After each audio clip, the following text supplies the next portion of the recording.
Dans un communiqué, le Tchad déclare qu'il suit avec la plus grande attention et inquiétude la situation au Moyen-Orient, notamment les vagues de violence meurtrières sans précédent dans la bande de Gaza. Face à cette tragédie, le Tchad condamne la perte des vies humaines de nombreux civils innocents et appelle à un cessez-le-feu conduisant à une solution durable de la question palestinienne. En conséquence, il décide de rappeler son chargé d'affaires en Israël pour consultation. Le gouvernement de la République du Tchad, à travers son porte-parole Aziz Mamad Saleh, exprime sa reconnaissance et ses félicitations aux dirigeants de la République démocratique du Congo, en particulier au président Félix Antoine Tshisekedi, pour leur rôle de médiation dans le cadre de l'initiative de la Communauté économique des États de l'Afrique centrale, qui a facilité le processus de transition au Tchad. Le gouvernement a également salué l'engagement panafricain du président de transition Mahamat Idriss Déby Itno, qui a été essentiel dans la conclusion de l'accord de réconciliation signé le 31 octobre 2023 à Kinshasa. Cet accord historique entre le gouvernement tchadien et le Parti des transformateurs marque une étape décisive vers la refondation du pays.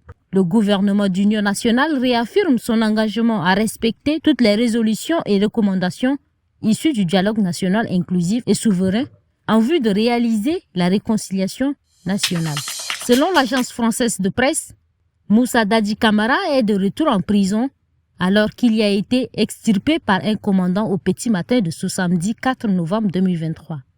Le capitaine Moussa Dadi Camara a été retrouvé sain et sauf et reconduit en prison, a informé à l'AFP le directeur de l'information des armées, Ansouma Toumani Camara, sans préciser les circonstances de la capture.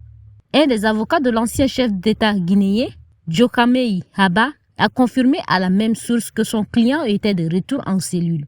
Par la même occasion, le procureur général a donné des instructions aux fins de procéder à des enquêtes sur les faits d'évasion, de détention illégale d'armes de guerre, d'association de malfaiteurs et complicité entre les nommés capitaine Moussa Dadi Camara, colonel Blaise Gomou, colonel Claude Pivi et colonel Moussa Tchegboro Camara et toute autre personne que l'enquête révélera. Des militantes et militants du syndicat des enseignants du Tchad de la province du Logone oriental ont tenu une assemblée générale ce 4 novembre 2023 à l'école du centre de Doba. Objectif: faire le compte-rendu de la rencontre de tous les secrétaires généraux provinciaux du CET de la zone méridionale qui s'est tenue à Pala le 1er novembre dernier. Puis, s'informer objectivement sur les raisons ayant conduit le bureau exécutif national du CET à déclencher la grève. En effet, depuis quelques jours, plusieurs stations-service de la ville de N'Djamena n'en disposent pas d'essence, les obligeant à refermer leurs pompes.